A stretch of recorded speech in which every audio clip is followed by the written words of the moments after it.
morning. I've not forgotten about your children. I'm going to do a bit of a longer section after this introduction, and we've had another song, and I'll refer to that clip in a moment. Fairly devastating, isn't it, if you're that person? The other thing I just wanted to mention is 2 weeks from today, we have got a visiting speaker coming. He's called Rob Hornby. He was somebody who grew up in the Rock as a teenager, has kept in touch with Anth over the years, and behind the scenes, he's been really supportive over the last year and just really encouraging. He knows our heart, he knows our spirit. He's followed the journey over the last however many years, and he's just reached out as a friend, and it's been really kind and helpful, and he's visited a couple of times, and he's offered over the last few months to do what he can. So I've asked him to come, and if he'd come and speak, because he's got some things, I think, to say that will be key to us. So if you can possibly be here in 2 weeks' time to give him a great welcome and support, I'd really appreciate it. I've thoroughly enjoyed listening over the last 2 or 3 weeks. It's such a privilege to listen and to just be able to digest the conversation that comes from here, that you just get to hear. And I don't tend to just listen in the moment. I think about it all week, the following, and thinking, why did that hit me? What did that make me feel? What did that make me think? What did I find difficult to hear? What's challenged me? And I know I've got some important things to share with you this morning that I hope will do the same thing, because it's really precious, and that conversation is so precious. And I have some things to talk about today that's to do with our faith. And your faith, as it relates to the God story in your life, is really important and not to be underestimated or not given time to. Joel referenced last week, he talked about how when we're in a helpless, hopeless state, we can really feel the 3 Ps. Permanent, this is permanent, it's never going to change. Pervasive, absolutely everywhere in my life. And personal, just consuming me as a being. And yet, the talk that related to and he referred to was shared that when we engage faith, which was defined at the time as that inner conviction that all will be well, we can find a different 3 Ps. We can find peace, presence, that nowness, and purpose, great meaning in our lives. And so each week here, we're really seeking to draw out of you that inner conviction that all will be well, and that faith and how it can connect you to who God is and who God isn't. And so often, we say that we will believe all will be well when we see how it is going to be well. When I can see the plan, when I understand the steps, when I know the rules, and when I see everyone around me behaving as they should behave, then I will believe that all will be well. And then I will believe that it's working for my good, that I'm connected to divine creation in my life and not merely at the mercy of other people's choices, including my own. But actually, the wonder and mystery of this faith thing, that inner conviction when that's present, is that you can move when you don't have the why, when the plan looks non-existent or at best really weak, when the rules don't work and the people are not behaving as they should, in your opinion. When that inner conviction kicks in, then it says, this is the way, walk in it, and then suddenly we find we can. And so I want to offer you some thoughts around that this morning, and one of the first things I read this week was this, and I thought it was quite brilliant. May we face the future with the steady serenity of a tree, that supreme lover of light, always reaching both higher and deeper, rooted in a network of kinship and ringed by a more patient view of time. I love the concept of trees. I always like to see a big tree in a park because I think about the stories that tree has seen and could tell. And the concept of those rings of a tree is one I want you to bear in mind this morning, because I've put a slide up there that each phase in a tree represents the whole. Can I have the next? Oh, that's not that one. Way back, way back, way back. Can we go back to the beginning? Yeah, you give me spoilers. With the rings of a tree, Each of those represents different seasons, and that's all within there. It's very cumulative. It grows over time. It can't just say, well, I'll take out any more than we can as humans, or well, I'll take away the year that I was 8, and that's just not part of who I am anymore. All the things we go through in life, it's cumulative, and it's needing to be part of the whole as we grow too. And I share this because I want to talk about some proposed stages of faith today. And I've taken a number of concepts from a book by Brian McLaren called Faith Beyond Doubt. And it is a really, really stimulating read. Do I agree with all of it? No, but that's not the point. The point isn't that you agree with all of the things you hear and read. It's the conversation that sparks in you. Now, as an aside note, I've also sort of referenced some things from Richard Rohr's Falling Upwards, where he talks about the 2 stages of life. And there's another one by Hagberg and Kulik's 6-stage model. And all of them try and do this same thing. What they try and recognize is, just like with the rings of a tree, we seem to go through different phases of life where our faith is working in different ways. And there's some really good pictures, but it's important that none of these are like a hierarchy, a linear. We're not achieving greatness in our faith. We're just working out how, like in the rings of a tree, it becomes our whole. And perhaps if we do that, we can be a lover of light, reaching higher and deeper. So just to close my introduction, McLaren suggests that each stage is accessed through doubt. Not a philosophy of doubt, which is where we can get stuck if everything's to be doubted, but actually as a doorway to the next discovery. And we've heard this before in Ant's talk, where he talked about joining the dots and the power of doubt, and he used a series of clips from The Truman Show, where Truman lived in a manufactured world, but had to start questioning what was being presented to him to find a doorway to a different life. And doubt is really good, because it introduces questions to our current setup, but it doesn't always feel good.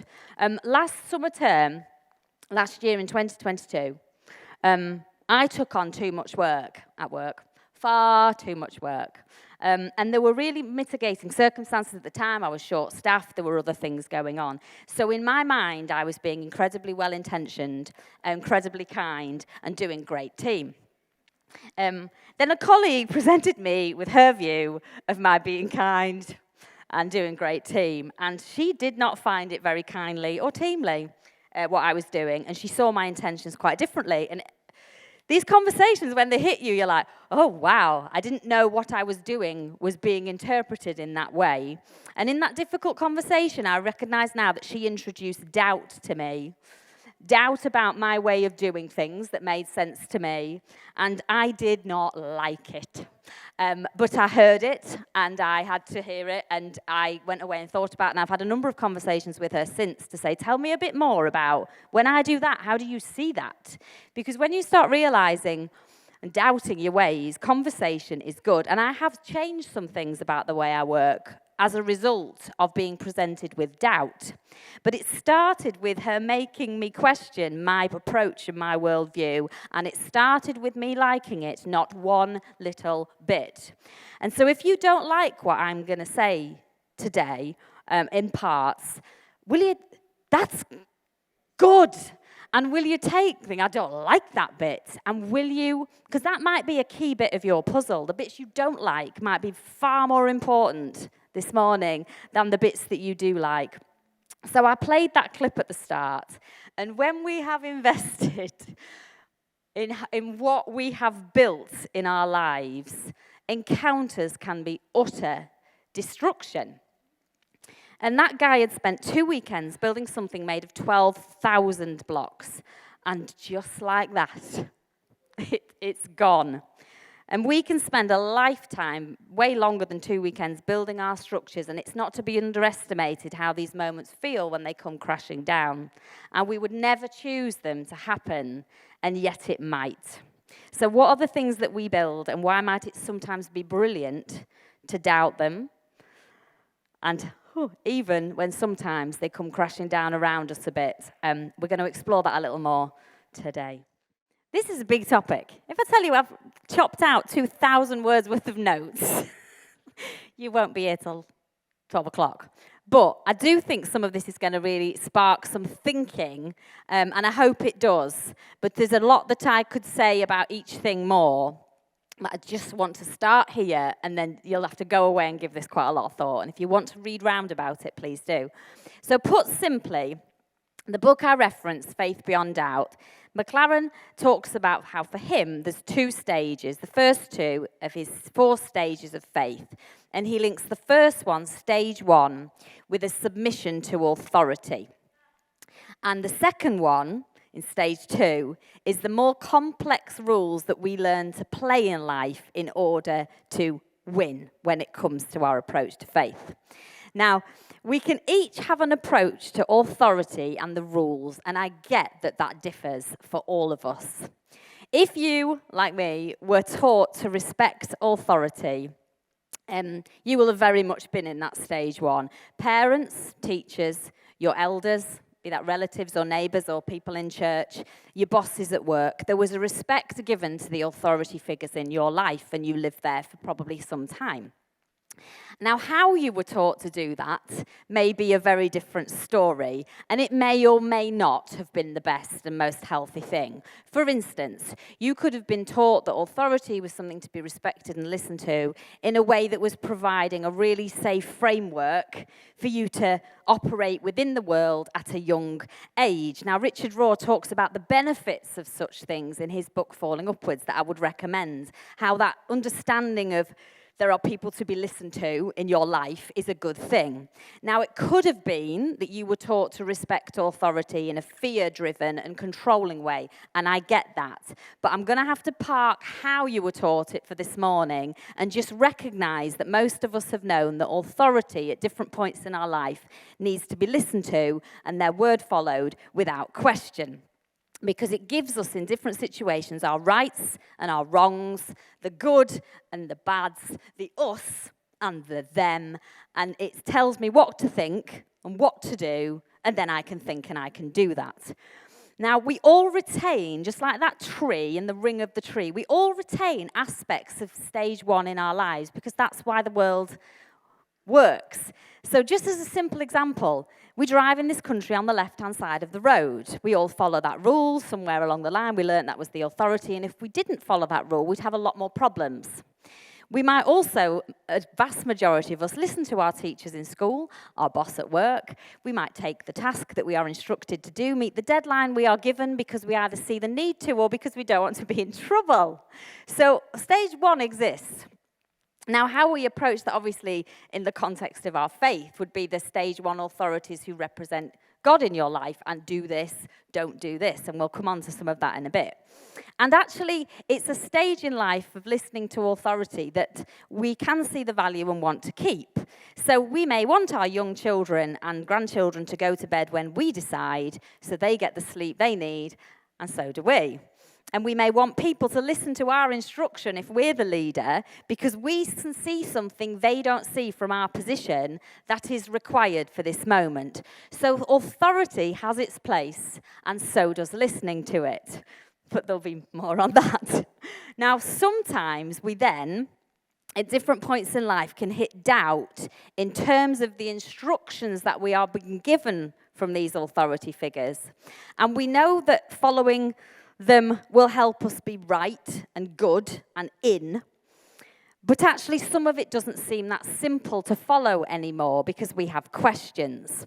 Now, if you've been through this process of how you relate to church or to God or whatever, you will recognize some of what I'm saying, but I don't have time this morning to give you a million examples, so I'm just going to trust that as I'm talking, you're thinking of examples where you just went with, someone has said this, God has said this, I will do it. And that was a very acceptable approach in your life and what you did.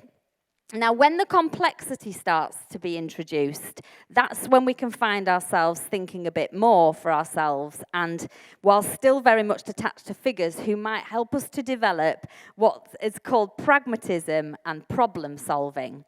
Now, in this stage of life, and a lot of churches go here, are here, become here, I can recognize it in workplaces and all other places as well. It's basically, I can be effective in how I do this thing called life because I know how to play the rules to win. So this is a preferred space for many as it has some security to it and some steps. So for example, here are 5 ways you can be good at X. Here are 5 ways to tackle this in your life. Here are 5 approaches that will do you good. Here is how to answer this situation in your life in 5 steps. Now, I'm not saying, like with the tree, none of this is right or wrong. It's just part of how we learn. If you think about a child, they learn to follow instructions, and then they start going, but why? Why do I have to follow that instruction? And then you have to start giving them the rules around which that instruction is based and why it's a good idea. It's actually very developmental and important. So, this isn't wrong. I'm just trying to show you the picture of how we can grow. Now, many workplaces, communities, including churches, schools and teams have recognized that, particularly generationally, in the times we're in, and don't ask me when this started, but that's another conversation, people don't automatically do what authority says anymore. They really don't. Without a lot of... I was thinking about it, well, when do they? And I suppose often it comes with a lot of fear or life and death necessity. I was thinking about the armed forces. You kind of got to follow what you're told exactly there, and they still really hold that sense of authority. But if you try in this more modern approach, generationally, if you try and basically say, do it because I said so, you try that in a workplace, it's just not going to happen. We are not in that culture. And so what happens is a lot of places have to then adopt this pragmatic problem solving because it really helps people. It helps you address why, it helps get people on board, it helps get what's often called as buy-in from your team. It's because you're like, I know you're not just going to do it because I said so, but let me give you all this, all the rules of how we're going to play this and how it's going to help us all win. And then most people go, yes, I see that. Okay, I will do that. Now, you can build great towers here very creatively, and you can live in them a lot. And it's really important stage, as I said. So teaching your children, grandchildren, employees, congregations to problem solve is important and helpful. And pragmatic approaches can be really effective. So when we say, we'll deal with this very sensibly, we'll deal with this very realistically, in a way that's very practical, without getting too bogged down with the theory, let's just be pragmatic and come up with the best plan that there is. Now, that all sounds fine, until it's not fine. Because this is what can happen. What happens when you hit something in your life that you can't solve the problem in 5 easy steps and you don't know the rules of how to win? And what happens when being sensible is foolish and practical realism turns a blind eye to theoretical considerations that have great weight and should not just be ruled out. And there's a reason pragmatic can become an ism, can become pragmatism. And we've learned a lot here about isms and how dangerous they are. So if your only approach to life is to be pragmatic, you have to be careful. And I say that as someone I know I lean here to great pragmatism. I know in some ways it's a strength in many areas of my life, but I also know it can be a weakness. And what happens when you start to think that you are becoming highly effective at all the 5-point plans you have got in your life, but it all feels a bit pointless? You're winning at a game that you're not sure you even want to be playing. What is it all for? Now, that may be you now, or it may have been you, or may become true of you. But there becomes this disconnect between what you are able to produce and build in your life and you. It's like, I know I can do all these things. Look how pretty they all are, and look how much I can make them work. But it just isn't connecting to you. Now, it reminds me of this that I think we've heard here before. People may spend their whole lives climbing the ladder of success, only to find once they reach the top that the ladder is leaning against the wrong wall. And this is when more doubt hits. Now, when you hit this point, that's often when you are in stage 3. And for those of you who, I think most of you in here who've been in Q, if you don't see a parallel to where we've come to, I'm happy to sort of share more about that and how it's a picture of, we had to get into the next bit when the doubt hits and says, what's this all for, really? What's this all about? Now, the Meet the Parents clip, it really made me laugh when I happened to see it the other day. But what happens when the rules become quite meaningless and what you're doing is like, I get that this is what you do at an airport, but why are we doing that now when no one's here? It's a rule that doesn't work in this context. And the situations and rules become so meaningless sometimes, and that the rule is still upheld, and you're like, why? Now, the situation in the film escalates because Greg finds himself thrown off the plane, ultimately, because he boils over because what happened to him 2 days earlier is the airline lost his bag. And in the losing of his bag, he's just had the most horrendous weekend meeting his girlfriend's parents for the first time. And now when he gets back on the plane, they want him to hand over his bag. And he's like, I am not giving you my bag. This all started because I gave you my bag. But because then he won't follow the rules of the airline, he gets kicked off the plane. And it leads to this series of events when you start to doubt and question the rules for very good reason. You can be kicked off and excommunicated. That's what can actually happen to you in these situations. Now, when doubt starts here, there starts to be really big consequences sometimes for how you belong and fit in a group. Now, a likely consequence is that because we start to feel the discomfort that we're no longer playing the same rules of the group, that the rules that win, and it's like, I'm the one being kicked off the plane here, everybody else has still got their seat on the plane, I'm the one. Often what we do at first is we really dig in to the things that we've got that make our lives work. We don't want to lose them. Now, McLaren in the book told this story that I thought summed this up really helpfully for me. And he said that he came across somebody who had really helped a young man at university who told him later that he'd read his books but had decided to return to his more traditional beliefs when his daughter was sadly diagnosed with cancer. And what he said was this: right now, all I'm concerned about is her being healed. I feel like my daughter's life depends on my prayers, and my prayers depend on my faith, and my faith depends on everything being super clear and super literal. So I stopped reading people like you who make me think and question, and I just focus on books that help me claim a miraculous healing for my daughter. Now, there's no malice in that at all, but great pragmatism, where he's weighed it up and he thinks that, for me, feels safer than what you're telling me. And I get that. And I have huge compassion for it. And I know I've been that, and I know I probably still am that in areas of my life. Because this is the thing, another thing I read this week. It is difficult to get a man to understand something when his salary depends on him not understanding it. And so here's one of my big questions today. And if you think of anything else this week, well, there's one thing I want you to think of this week. It's this: which beliefs do you depend on believing? We all have beliefs in our life that we have to see as true. They will be the ones where you're avoiding perplexity, the stage 3 bit where it just gets confusing, puzzling, completely baffling, conflicted, but very necessary. So which beliefs do you depend on believing? Could go away and think about that for a while, couldn't we? Hitting perplexity head on can be a really critical, and is a really critical stage of life to not be avoided. Now, the language used by those who tend to be in doubt here, for centuries it turns out, is synonymous with dissent. D-E-S-C-E-N-T. That kind of dissent, opposite to ascent. Falling, like that tower made of Jenga pieces at the start, but bigger. Losing all that time.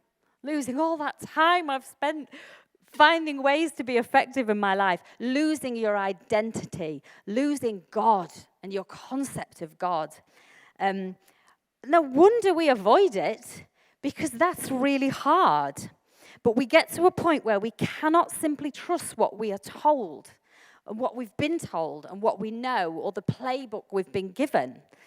When we knew that, we were rising. And we were rising so much and we were performing so well and mastering.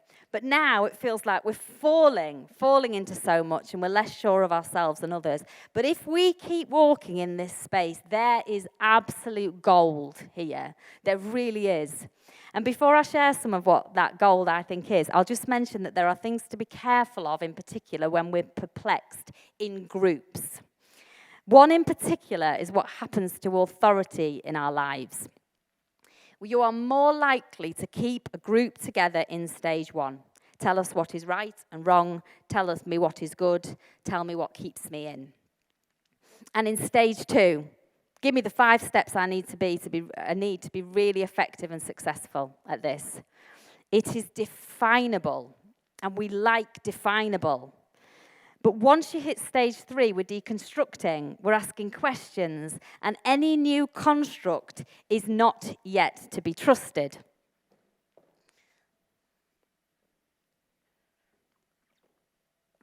So you imagine asking that man whose tower has just collapsed to immediately start rebuilding a new one. He's not ready. He's on clear up. He's on the fallout. He's nursing his wounds. He's not ready to suddenly go, yeah, just build it again. He's not ready. So you escalate that to not just 2 weekends, but when you might have spent 2 decades building something. You're not ready for someone to say, and it's this. An authority can represent another construct to be treated with suspicion. Because the leaders you trusted to give you words of inspired instruction and ways through are now voices you treat with suspicion and even discard. That's hard. And I wrote a lot more here, and then I found myself going down a rabbit trail, but I ended up just saying 2 things, really, because there's really 2 sides to this coin that I can recognize. The first is I know I've needed to leave Father's house in so many areas of my life, and I still do. There's some areas where I'm attached to what was Father, what was God to me, what was my former attachments, and I've got to leave some stuff still. But I've also been left and treated with suspicion by those who loved my voice in their life. It's really tough space to navigate, really tough. And God help us with that space and how you have both parties made whole, because it's incredibly easy. We've all heard the expression broken home, and we all know what that means. This is broken home territory. It really is, because it's the leaving of one another. And it's tough. So if I have one prayer today, and join me if you can say yes to this, is that wholeness and recovery would be a very known expression in every heart that has been affected by such breakdowns. Now, a second really interesting thing that I think is interesting for a group is, this really helped me. In the perplexing, if you are in perplexity, where you're like, I don't know the 5 rules to play here to help this win. I don't know what they are. I'm just confused and baffled and not sure. We can really struggle with purpose, with the why. And those feeling perplexed, I love this, can feel allergic to the level of confidence implicit in any call to action. And I thought, that is me. because we're in a stage of questioning, critique, and deconstruction, we're not in a stage of goal setting and action, because we've found that our action and goal setting, we were really brilliant at it, but it didn't work. And now we want a different approach because we've learned some stuff.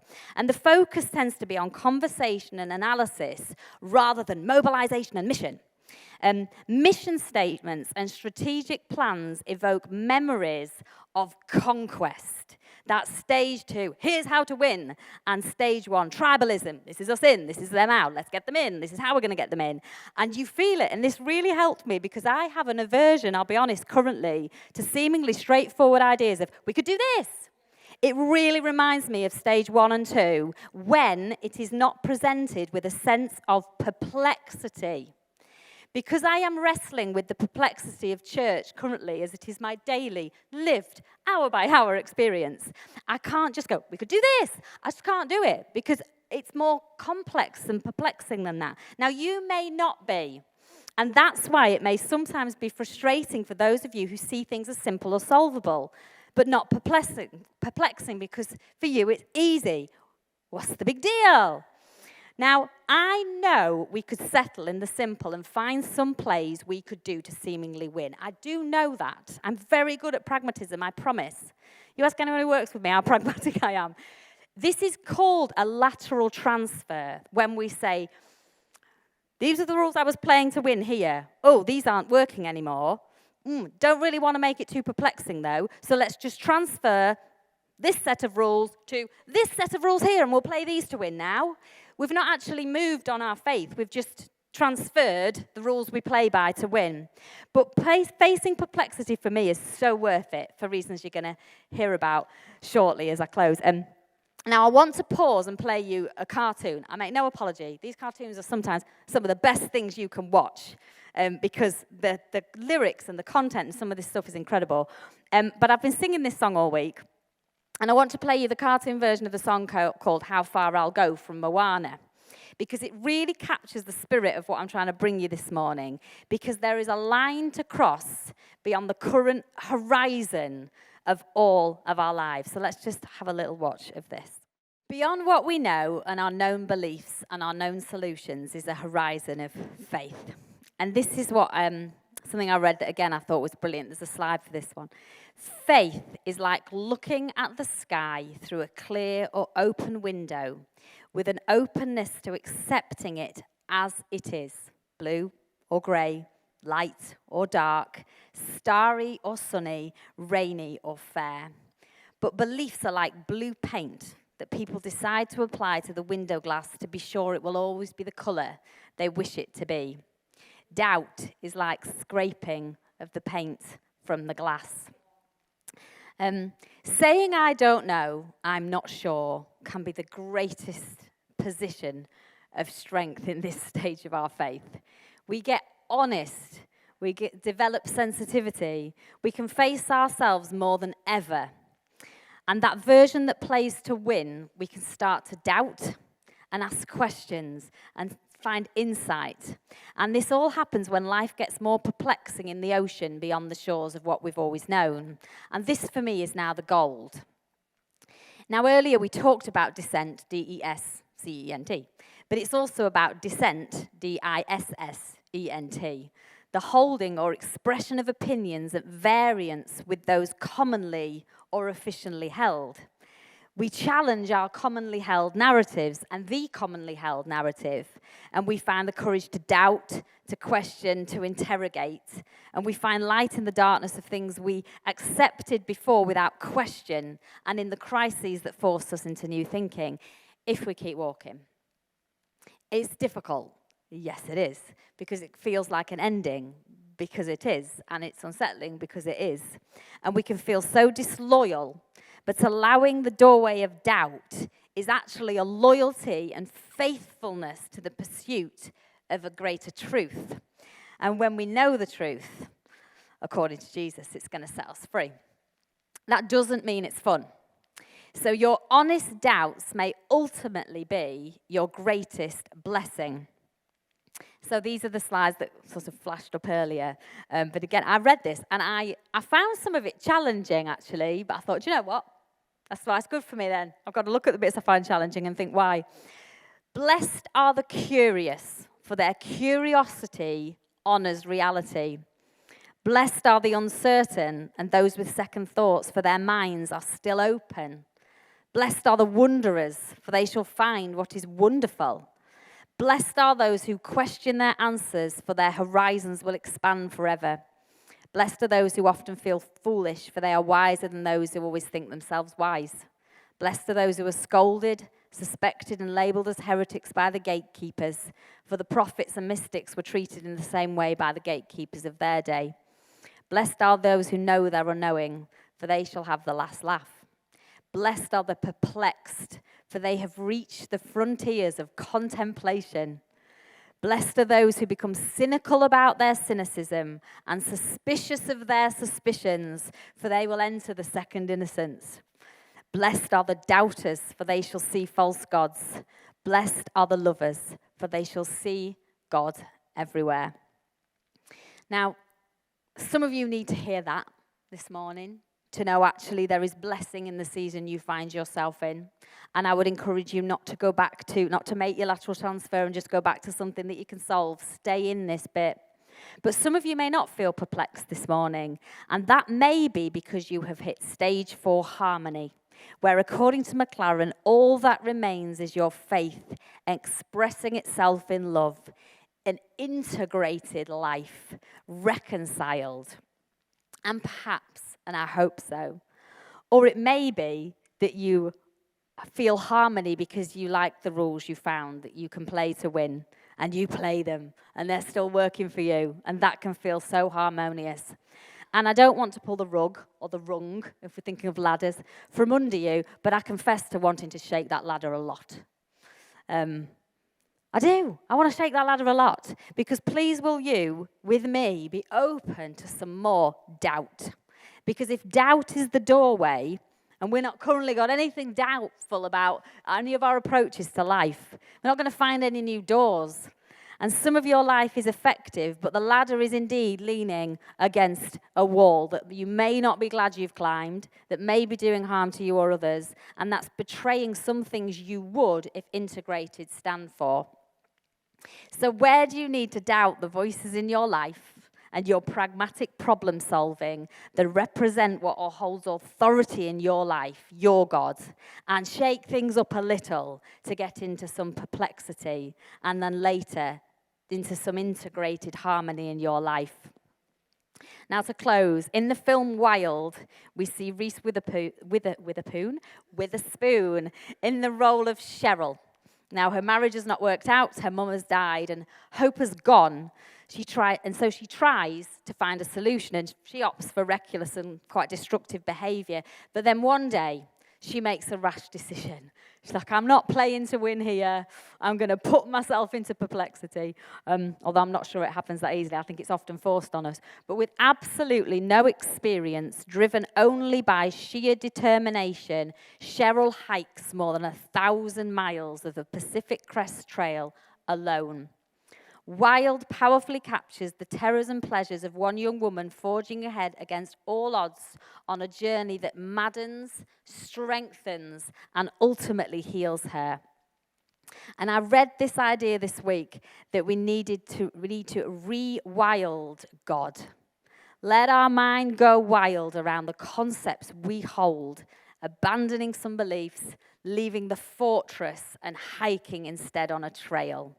And after 1,000 miles, this is her conclusion.